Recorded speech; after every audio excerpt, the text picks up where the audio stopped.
Hi guys, welcome back to 3 Minute Tales. This is the Shebeen and I'm your host, Shanna Key. Now, the emotive subject of homelessness never seems to be out of the news at the minute, and it's not just a problem that's confined to Ireland or Europe, but it's worldwide. But during the 1980s and 1990s, it was so prevalent in certain parts of Europe, it was almost epidemic. This story tells the remarkable tale of two destitute brothers who end up living in a cave. But it was only through an amazing stroke of luck that their lives were changed forever. This is probably one of the most uplifting stories I've heard in a long time, and I really hope you enjoy it. If you do, please give it a thumbs up.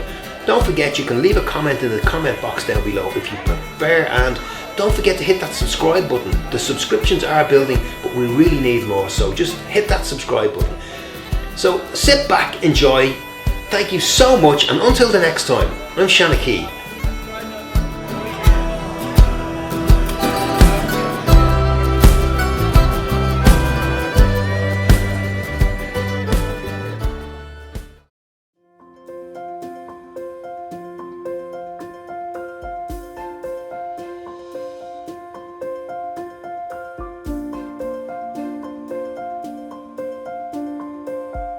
Born in a small town just outside Budapest in Hungary during the 1980s, Joseph and Roland Varga, along with their sister Irina, endured a life of poverty, living with their father Milan and mother Lena.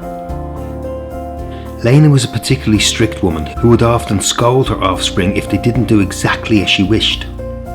Their father Milan was somewhat browbeaten too by his dominant wife, and was often the victim of her temper tantrums and violent outbursts. The two brothers struggled in school, often being victimised for their shabby clothes and tattered school books. They endured years of schoolyard bullying and were the victims of beatings on an almost daily basis at the hands of other students. Their sister, on the other hand, was quite a bright student, but she too experienced prejudice from her teachers and classmates alike.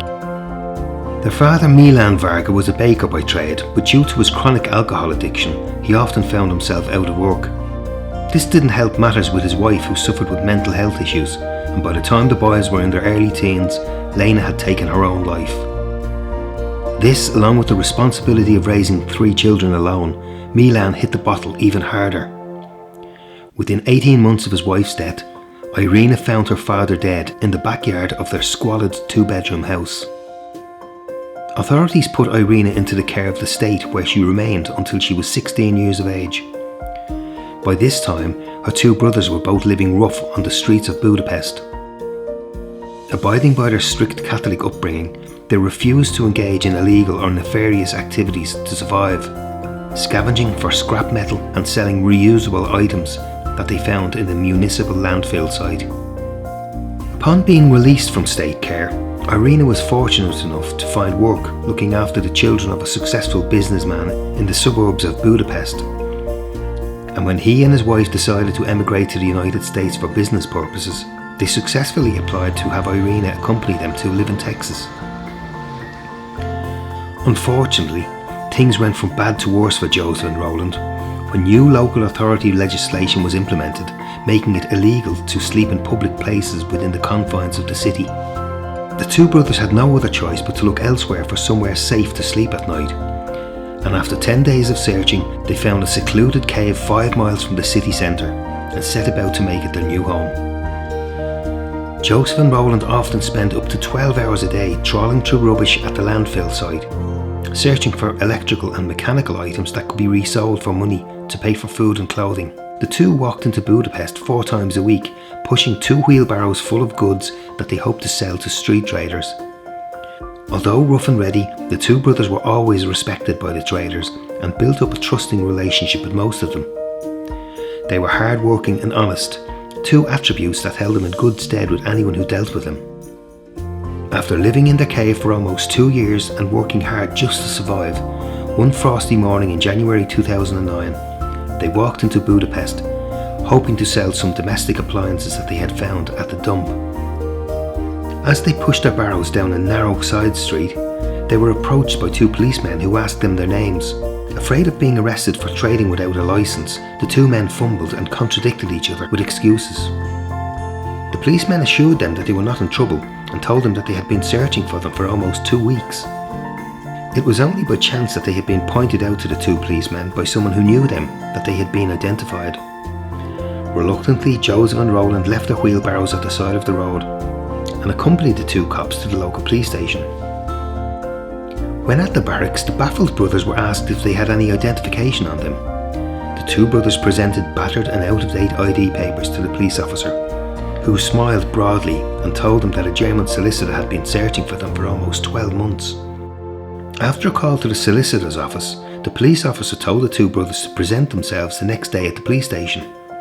Again, he reassured them that they were not in trouble and released them to return to their cave.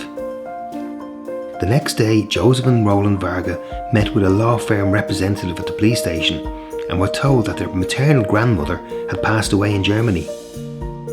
The two had never even known of her existence, as their mother had fallen out with her family before they were born and never spoke about her to her husband or children. It turned out that, under German law, the grandmother's estate must be passed down to her only child, Joseph and Roland's deceased mother. Since she was dead, it was automatically passed on to the brothers and their sister in the United States, who the law firm had already located. When they were told that they were the sole recipients of her will, they were surprised. But when they found out that their grandmother had left them the sum of over €4 billion between them, they were dumbfounded. The two homeless, hard-working and honest brothers were now two of the wealthiest men in Europe. Considering their vast wealth, Joseph and Roland both continue to live quite modest lives in Budapest to this day, spending huge amounts of their money annually on housing and supporting homeless and underprivileged people in their hometown.